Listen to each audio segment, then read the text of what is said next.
Good afternoon, class. Since we are in asynchronous learning or distance learning, I'll just send you a video clips or a video explainer in our topic, which is weighted mean. So we will discuss first what is weighted mean. Then I'll give you an example for you to understand the lesson that I sent you uh, last evening. So let's start. What is weighted mean? Weighted mean is an average computed by giving different weights to some of the individual values. Kung natatandaan nyo yung last topic natin na mean, which is average, ang ginawa nyo ay just compute all the number of items, then divide it by the number of respondents or number of population, and that is the average. So dito sa weighted mean, it's different. If all the weights are equal, then the weighted mean is the same as the arithmetic mean. It represents the average of a given data. The weighted means or the weighted mean is similar to arithmetic mean or sample mean. Okay, for you to understand well what is weighted mean, let's move on. How to calculate weighted mean? First, calculate the weighted value of each data point by multiplying each data point value by its weight. Second one, sum and weighted values by adding the weighted value of each data point. And to sum up your answer, divide the sum by the sum of the weights for each data point. So, medyo nakakalito. Para maintindihan nito, let's have an example. So example number 1. Suppose that a marketing firm conducts a survey of 1,000 households. So may 1,000 na household na iso-survey. To determine the average number of TVs each household owns.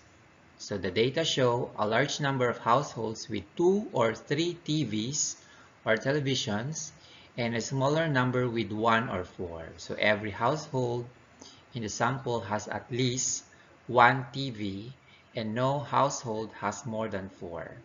Let's find the mean number of TVs per household. So anong gagawin natin dyan? So nag-conduct tayo ng 1,000 na household kung ilan ang TV nila. Siyempre, may mga pamilya na may 2, 3, ganon. So for example, 5 sa pamilya, mayroon silang tigda 2. Or 10 sa 1,000 na household, mayroong tig-4 na TV o mayaman. So ang gagawin natin, i-group natin sila according to the number of household. For example, number of TVs per household, that is the value of X, the first column. And the second column is number of household. Numanu, iti adda ti TV na nga kasya nga kaado. And then the last column is fx. If you can see, meron tayong f dito. Saan ba yan ako? So meron tayong f at saka x. Just multiply this f and x. Dito ang lalabas. Okay, let's move on. So number of TVs per household, 1, 2, 3, and 4. Ayan. Then summation dito. Ito namang number of households. Ilan kaya sa mga na-survey ang iisa lang ang TV? Ilan sa kanila out of 1,000 ang TV nila ay 2. Ganon din kung ilan sa 1,000 na na-interview ay may 3 TV at 4 na TV. So ilan kaya out of 1,000? So let's move on. We have, according to survey, 73 na household, tig-isa lang ang TV. Yung tigda-2 naman ng TV, meron tayong 378 na pamilya. Oh, medyo mayayaman sila, 2 TV. Then 4 household na 3 ang TV nila. Oh, masyadong mayaman. Siguro lahat ng kwarto may TV. Meron tayong 459, so marami sila. Sana all. Then we have, apat naman ng TV, mas marami na, mas mayaman. Meron lang tayong 90, marami pa rin sila. Compare doon sa isa lang ang TV 73. Medyo mayaman yata ang mga respondents natin. Saan kaya nag-survey? Siguro sa mga condominium. Alright? So, summation. Ano ibig sabihin ng summation? The sum of all the number of household ito. Yung summation ay ito yung number of na-survey. So, ilan? We have 1,000. Sabi nga kasi kanina, it's 1,000 household. So, pag pinag-plus natin ito, 73, 378, 5, 459, and 90, we have 1,000. Now, how to compute now the fx? Fx or f times x. I-multiply mo itong f times x. Example, we have 1 times 73, and that makes 73. Another one, 2 times 378, and that makes 756. Then 3 times 459, that is 1,377. And 4 times 90, that makes 360. And of course, we have to find the summation of the fx. So, ang compute nating summation, yung result ng multiplication or fx. So, ang i-add natin ay 73, 756, 1,377, and 360. And that makes 2,566. So, since we completed now the table, let's compute now the weighted mean. So, let's move on. So, the formula for weighted mean is the summation of fx, ito. Okay, yung black color, divided by the summation of f, or the number of household. So, ito over summation of x. Okay, let's move on. So, from the summation of fx is 256 divided by the summation of f, which is 1,000. So, i-divide mo lang ito. 2,566 divided by 1,000, and that makes 2.566.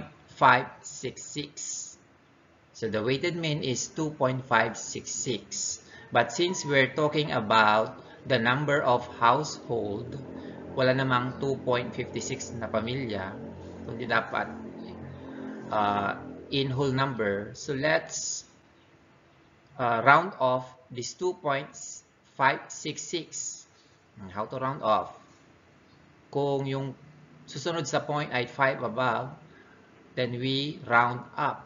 But below 5, round down. So since this is 2.566, we will round up. So what is the answer? Approximately, we have 3.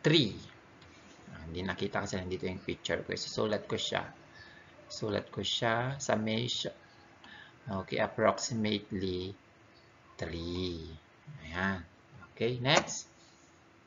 The mean number of TV per household in the sample is 2.56 or 3. So, the answer or the weighted mean now is 2.566 or approximately 3 ang ating weighted mean. Okay, understand? Any question? If you have any question, just drop your question in our messenger. Okay, let's move on. Let's have another example. So, of the 100 subject of the research study, 20 said very much adequate or 5. Then 35 said very adequate, yung 4. Then 18 ang nagsabing 3 ang adequate. 15 ang nagsabing 2 ang adequate. At 12 ang nagsabing 1 ang adequate. Then we have fx, times mo lang itong f at saka x, 5 times 20, 100. Down to 1. Hindi ko na discuss yung iba dito kasi alam nyo na. 1 times 12 is 12. Then, the summation of f, pinagpa-plus mo lang ito, then we have 100. Same with fx, you add all now the result, and that makes 366. To get the weighted mean, you divide the summation of fx divided by the summation of f, which is 366 divided by 100, and that makes 3.66.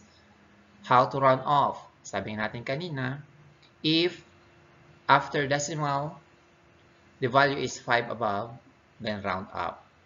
If it is less than 5, round down. Since we have 3.36, we are going to round down, and that makes approximately 3. So our weighted mean is now 3.66 or 3.